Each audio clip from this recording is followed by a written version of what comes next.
Ovarian cyst का मतलब होता है अंडाशय के अंदर सिस्ट।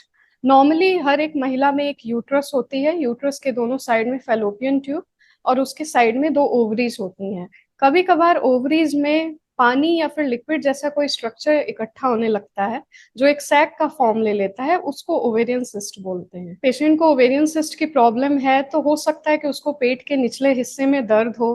पेशेंट को कभी कभी ऐसा फील हो सकता है कि उसका पेट भरा भरा सा लग रहा है, उसका जी घबरा सकता है, उसे उल्टी जैसा भी लग सकता है। अगर पीरियड्स में प्रॉब्लम के साथ पेशेंट आती है, जैसे इरेगुलर पीरियड्स हैं या डिलेड पीरियड्स हैं या फिर स्पॉटिंग या ब्लीडिंग हो जा रही है पीरियड्स के बीचों बीच, तो ये सारी प्रॉब्लम्स भी हमें ओवेरियन सिस्ट के पेशेंट में देखने को मिल सकता है। कुछ चीजें हैं जिनका हमें ध्यान रखना होता है। कुछ फीमेल्स इसके लिए ज्यादा प्रोन है, जैसे जिनको हार्मोनल इम्बैलेंस हो, उसमें ओवेरियन सिस्ट होने की संभावना ज्यादा है। कुछ फीमेल्स जिनको हम इनफर्टिलिटी के लिए ट्रीट कर रहे होते हैं, जैसे अंडा बनने की दवाइयां दे रहे होते हैं, तो उनको भी ओवेरियन सिस्ट बनने की संभावना बाकी फीमेल्स के कंपेयर में ज्यादा होती है। अगर किसी फीमेल को पास्ट में हुआ है, अगर ओवेरियन सिस्ट की प्रॉब्लम डायग्नोस हुआ है, तो रिकरेंस के चांसेस उन फीमेल्स में ज्यादा है। या फिर उनको कभी previous history of severe pelvic infection है तो भी उनमें ओवेरियन सिस्ट बनने की संभावना बाकी महिलाओं के कंपेयर में हायर साइड में होती है। मेनी टाइप्स ऑफ सिस्ट, तो हम जो मोस्ट कॉमन टाइप्स के हैं पहले उनकी बात कर लेते हैं। सबसे पहले होती है फॉलिकुलर सिस्ट। नॉर्मली जब भी पीरियड्स आता है तो वो हार्मोन के इन्फ्लुएंस में एक फॉलिकल ग्रो करता है, उससे एग रिलीज होता है जिसको ओव्यूलेटरी साइकिल बोलते हैं, और ये हर महीने रिपीट होती है।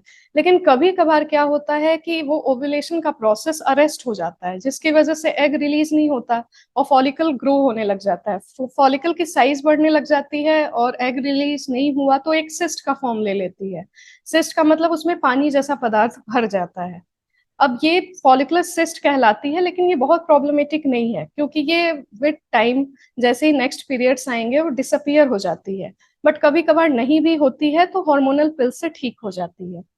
सेकेंड टाइप जो है वो है कॉर्पस ल्यूटियल सिस्ट। नॉर्मली जब भी पीरियड्स होता है, जैसे हार्मोनल इन्फ्लुएंस में फॉलिकल ग्रो किया, एग रिलीज हुआ, तो बाद में बनता है कॉर्पस ल्यूटियम। अब इस कॉर्पस ल्यूटियम में अगर लिक्विड जैसा कोई पदार्थ इकट्ठा होता है तो उसको कॉर्पस ल्यूटियल सिस्ट बोलते हैं। ये भी बहुत चिंता वाली बात नहीं होती क्योंकि इसकी भी साइज बहुत ज्यादा नहीं बढ़ती और ये भी विद टाइम डिसअपियर हो जाती है और हार्मोनल पिल्स को भी रिस्पॉन्ड करती है। तो ये दोनों फॉलिकुलर सिस्ट और कॉर्पस ल्यूटियल सिस्ट बहुत ज्यादा प्रॉब्लम नहीं करते। तीसरी जो टाइप है वो है हेमरेजिक सिस्ट। हेमरेजिक सिस्ट का मतलब है फॉलिकुलर सिस्ट या फिर कॉर्पस ल्यूटियल सिस्ट में हेमरेज होना या ब्लीडिंग होना। जब भी उसके अंदर ब्लीडिंग हो जाती है तो हेमरेजिक सिस्ट कहलाने लगती है। इस टाइप के सिस्ट में पेशेंट को पेन हो सकता है, तो हमें इस सिस्ट को ट्रीट करना पड़ता है। मोस्टली पेशेंट्स जो हैं हार्मोनल पिल्स को रिस्पॉन्ड करते हैं, और अगर इन केस वो हार्मोनल पिल्स को नहीं रिस्पॉन्ड करते तो इसको सर्जिकली रिमूव किया जा सकता है। फोर्थ टाइप है चॉकलेट सिस्ट। ये सबसे ज्यादा चिंता करने वाली सिस्ट है क्योंकि इसमें पेशेंट को ज्यादा परेशानी होती है। अब इस सिस्ट को चॉकलेट सिस्ट क्यों बोलते हैं? क्योंकि इसमें डार्क ब्राउन कलर का एक लिक्विड मटेरियल जो चॉकलेट जैसा दिखता है वो इकट्ठा हो जाता है। एक बीमारी होती है एंडोमेट्रियोसिस, जिसका मतलब है कि यूट्रस की एक इनर लाइनिंग एंडोमेट्रियम यूट्रस के अलावा किसी और ऑर्गन में डेवलप होने लगती है, जैसे फैलोपियन ट्यूब में डेवलप हो सकती है, ओवरी में हो सकती है, किसी भी ऑर्गन में हो सकती है। जब ये ओवरी में बनने लग जाती है तब इसको हम चॉकलेट सिस्ट का नाम देते हैं। अब इस वाले पेशेंट में जनरली हम हार्मोनल पिल्स नहीं एडवाइस करते हैं, सर्जरी एडवाइस करते हैं, बिकॉज पेशेंट्स को सिम्टम्स ज्यादा होते हैं और ये सर्जिकली रिमूव करने पे ही ठीक होता है। Fifth type is dermoid cyst, जो थोड़ा रेयर है, इसमें सॉलिड एरियाज भी मिलते हैं। नॉर्मली इसमें भी हम सर्जरी करते हैं, इसमें हम हार्मोनल पिल्स नहीं देते हैं। कॉम्प्लिकेशंस ओवेरियन सिस्ट में हो सकती है, लेकिन वो जनरली इस बात पे डिपेंड करती है कि उसकी साइज क्या है। जब साइज बढ़ने लग जाती है तो सबसे पहले टॉर्सन हो सकता है। टॉर्सन का मतलब होता है कि उसका अपनी एक्सिस पे ट्विस्ट कर जाना। इसकी वजह से उस सिस्ट का ब्लड सप्लाई रुक जाता है, पेशेंट को एक्सट्रीम पेन होता है और हमें इमरजेंसी में उसको ऑपरेट करना पड़ता है। सेकेंड जो कॉम्प्लिकेशन देखने को मिलता है जनरली वो रप्चर है। अगर साइज बहुत ज्यादा है तो पेट में फट भी सकती है। पेट में फटने से ब्लीडिंग पेट में होना स्टार्ट हो जाता है, पेन भी स्टार्ट हो जाता है, तो ये भी एक इमरजेंसी प्रोसीजर हो जाता है और हमें इमरजेंसी में पेशेंट को ऑपरेट करना पड़ता है। थर्ड जो मोस्ट इम्पॉर्टेंट कॉम्प्लिकेशन है वो इसका कैंसर में डेवलप होना। जो 20-30s की एज ग्रुप है फीमेल्स की, अगर उनमें सिस्ट होता है तो वो ज्यादा प्रॉब्लमेटिक नहीं है, बिकॉज वो जनरली कैंसर में कन्वर्ट नहीं होता। बट जो फीमेल्स मेनोपॉज को क्रॉस कर चुकी हैं उनमें ज्यादा चांसेस है कि वो कैंसर बन सकता है। तो ऐसी फीमेल्स अगर हमारे पास आती हैं तो हम उन्हें सर्जरी के लिए ही एडवाइस करते हैं, ताकि हम जो स्पेसिमेन हो जो हमने सिस्ट को निकाला है उसको लैब में टेस्टिंग के लिए भेज सके और उसके बाद कैंसर के रिस्क को पता कर सके। अगर हमें ओवेरियन सिस्ट को डायग्नोस करना है तो सबसे पहले हम क्लिनिकल एग्जामिनेशन से डायग्नोस करते हैं। हम पीवी फाइंडिंग से ये पता लगाते हैं कि हमें सिस्ट फील हो रही है या नहीं। Secondly we can go for USG, sonography पे भी सिस्ट दिखती है। अगर हम डिटेल में जानना चाहते हैं तो हम सीटी या एमआरआई भी करा सकते हैं। एक ब्लड टेस्ट होता है CA-125 जो इसमें हम कराते हैं जनरली।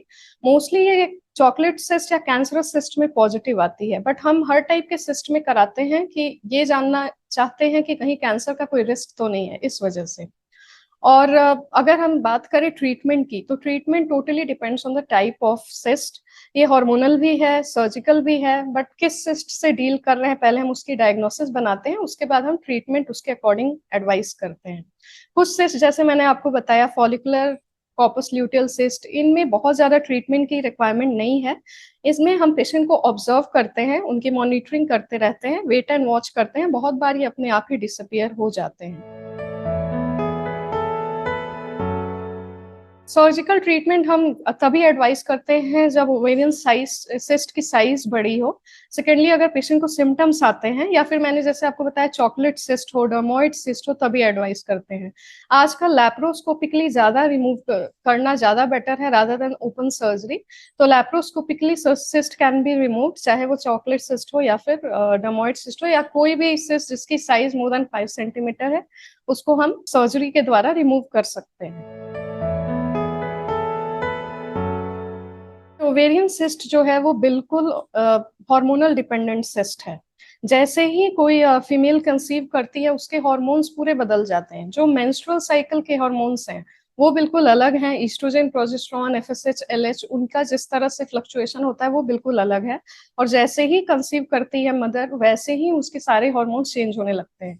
ये वजह है कि एक सिस्ट अगर पहले साइकिल में उसको बना हुआ था तो हो सकता है वो आगे जाके ग्रो ना करे या उतने पे ही अरेस्ट हो जाए, क्योंकि अब उसमें SCG हॉर्मोन्स बढ़ रहा है, वो प्रेगनेंसी हार्मोन है वो बढ़ रहा है। ईस्ट्रोजन, प्रोजेस्टेरोन, ये सब जो पहले साइकिल में चल रही थी वो अभी दोबारा से उस तरह से नहीं फ्लक्चुएट होती, जैसे कब बढ़ना है कब घटना है वैसे नहीं होंगी।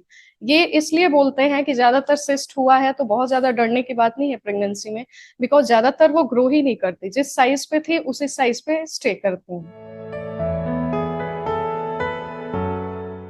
सबसे इम्पोर्टेंट है हेल्दी लाइफस्टाइल मेंटेन करना, बिकॉज ये पूरी तरह आपके हार्मोन्स पे डिपेंडेंट है और आपके हार्मोन्स आपके लाइफस्टाइल पे डिपेंडेंट है।